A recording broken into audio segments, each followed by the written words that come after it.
Ilikeweylie, and you're watching Behind the Reel. Happy Friday, everybody. Welcome back to Behind the Reel, the show that takes a real look behind the personalities shaping online video. I'm your host, Andy Smith, and today I have a special guest from my playlist live trip last month, Weylie from the channel ilikeweylie, a beauty guru with over 1 million subscribers and 75 million views here on YouTube. In a market where YouTube beauty gurus are starting to outperform traditional advertising, it's no wonder that Weylie is such a wealth of information for video marketers. I hope you guys really enjoyed this interview, and if you do, don't forget to share it around and let Weylie know you saw her here on Behind the Reel. Our primary thing with our viewers is they want to know the top tips for video creators. What would be your top tip for making video online? There's a lot. I would say staying consistent is really important, just because, or even making a schedule so people know when you upload. So it's not like, oh, I see a video this week and how much longer do I wait before I come back? So it's really important to stay consistent, make a schedule. And another one would be get a good quality camera, just because you want people to be able to see you clearly, especially for me, since I do beauty videos. It's really important for people to be able to see like every color you're using, or like it's not pixelated and stuff. Cut out any awkward parts you have in a video, because a lot of times when I film, I would have awkward moments where I would just suddenly have a pause, and it's just awkward to just leave it there because people watching, they'll be like, she's like having a brain fart moment. That's right when you see the engagement just go to zero. Yeah, and then people just, they feel awkward, they don't feel as entertained, I feel like. So it's really important to just make those cuts and sometimes even film multiple parts. So while I'm filming, sometimes if I notice that I was stuttering a lot or something, I'll just completely redo that part. Yeah. How about trends? Do you look at and capitalize on trends, and are there any you see coming this year that you're looking ahead, I need to capitalize on that? I normally go with the seasons. That's how I kind of do my videos, just because I'm not really good at following trends. I'm actually pretty bad. Like sometimes I'll be like, oh my god, this is so new, and then I do it and people's like, oh, that was 3 months ago. Yeah, so I'm not really good with trends, so I just kind of stay with whatever people are requesting. I notice that normally when spring comes around or winter, people will be like, oh, can you do like an outfit lookbook, or some makeup looks for Christmas or whatever. So I normally go with what people request, since they actually know the trends more than I do. So yeah, I just go based off of that. Now, something we've been writing a lot about lately is how beauty vloggers are crushing the industry right now. Something like 97% of the influence comes from the vloggers themselves. Like, how do you see YouTube helping the beauty industry move forward? I think YouTube is really starting to become like a really big platform. I heard that it's like almost passing television views nowadays.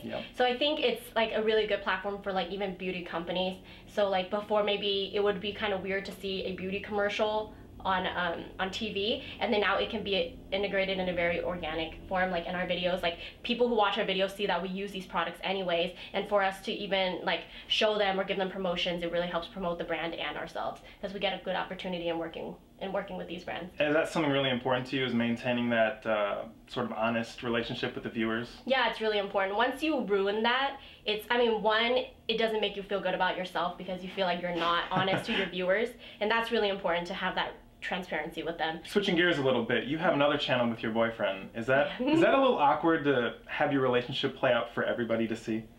It's not, just because I don't know, it's just not. I think I can understand if you're someone who doesn't do that, you'll feel like, oh, that's kind of weird. But I think it's because we don't do daily vlogs, where we just show whenever we're going out, or like, you really get to choose what you want to post. So it's not like we're showing like us like cuddling and like all lovey-dovey. So everything we post, it's almost kind of like a diary to me, so we can document like, oh, we went here for this day or whatever. So just like when the year comes to an end, I can kind of look back. So it feels almost like a diary for myself, versus like, hey, I'm sharing my relationship with you.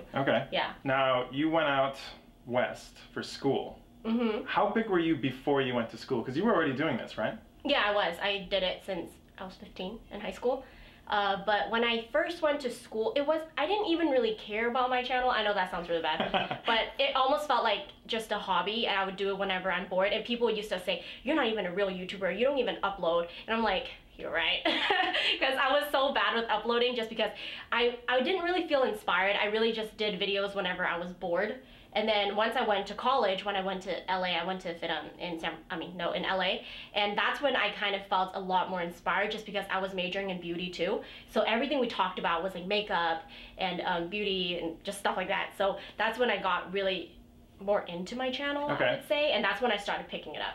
So you weren't really serious at the point where you because a lot of people just skip school. They don't even think it's necessary once they learn they make it on YouTube. But they all seem to make it by accident. It's not like anybody plans it. It's because they did something they love and somebody else enjoyed it. Yeah, that's the best part of it, I think. Because I feel like nowadays a lot of people do try to go into it thinking like, oh, this will be cool, but then you end up having that pressure to yourself. Like, you want to get big, you want to like do this, when it should really just come naturally. And I think that's what's awesome about my channel in a way, because it just happened naturally, so there was never that pressure there. People who started 4 or 5 years ago, it looks relatively easy compared to today. How do you stay relevant with all the competition nowadays?